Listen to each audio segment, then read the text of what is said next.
We'll have a recap of what passed and didn't pass in some of your local towns following town meeting day. Last year, the Lady Vikings only made it to the semifinals. Will they make it further this year? Having our wind out of the south, we've seen our temperatures climb into the middle 50s today. Warmer temperatures are on their way for tomorrow, but I'll have more coming up later in the show. News 7 starts right now. Live from the Vermont Center for Community Journalism, this is News 7 at 5:30. And now Brian Knoppick joins us with a look at our unseasonably warm weather. Brian? Justin, it is unseasonably warm right now. As taking a look at temperatures, 51 degrees in Lyndonville, that has come down a little bit since our daytime high closer to 60 in the upper 50s, but 65 in Pittsburgh. We're all sitting about 15 degrees above average for our highs today, and they'll be a little warmer tomorrow. But as we head throughout the evening, we're not going to cool off as much ahead of our next storm system as the clouds continue to increase overnight tonight. 47 by 7 p.m., cooling down into the upper 30s by 1 a.m., but then slowly warming as we have a little bit of a blanket coming into our area for 7 a.m. And we're going to be seeing those mild temperatures continue for the next couple of days, even approaching a couple of record highs for Thursday, which could be interesting to see. But it is also the start of sugaring season for several local businesses that I spoke with earlier today. I'll have a little more information if we're going to see some better seasonable conditions for that sugaring coming up next. Justin? Thanks, Brian. There's more to come on News 7 after the break. See how one local grows produce outdoors during the winter.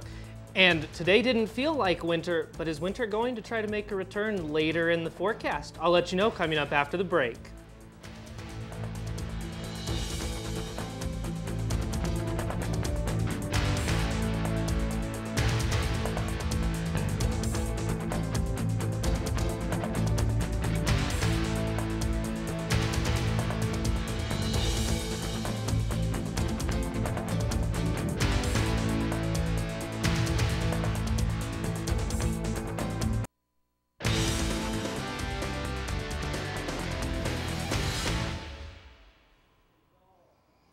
Thanks for staying with us. We can see our next weather maker as a cold front that's draped across the upper Great Lakes down into south central Kansas right now.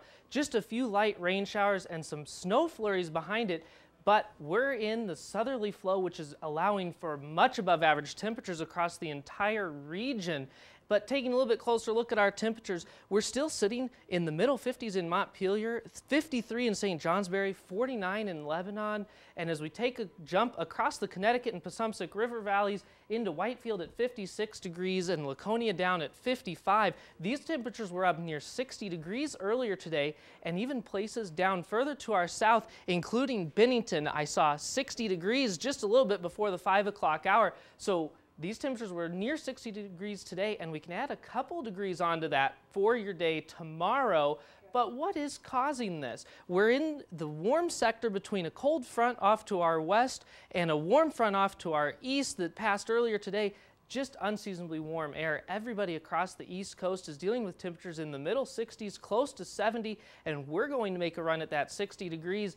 However, it's not going to last long. As we all know, we have a cold front that does develop. That same one across the Midwest pushes its way off to the east, bringing rain showers beginning between 2 and 5 p.m. tomorrow. Quarter to half an inch of rain, nothing that's going to cause any flooding, but it will enhance a little bit of the mud season out there. And as we go overnight Thursday, we are going to see the threat for some snow showers, nothing of major accumulation, less than an inch, and that's going to be above 2,000 feet, so mainly places above in the mid-Burke Valley and above. But high pressure will settle back in later for the weekend. 36 degrees overnight Wednesday. Tonight, increasing clouds as we go throughout the evening. That's what's going to keep our temperatures above freezing, except for a couple of those locally cold spots, and that could help some of you if you're in the sugar houses to dip down, as it is the beginning of sugaring season.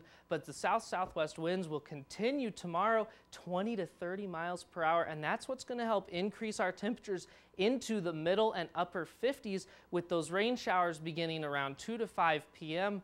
But overnight tomorrow, those light rain showers will change over into snow showers, as we'll only see a temperature of dropping down into 31 degrees, but just a few flurries and mountain snow showers to deal with on your day Friday, Saturday. We just have to remember to move those clocks forward even though there's a little bit of setback in temperature for the first half of the weekend, it's definitely going to be a warmer pattern, at least to look like right now. So we may want to start bringing out those shorts and not have as many jackets out. That's great. Thank you, Brian.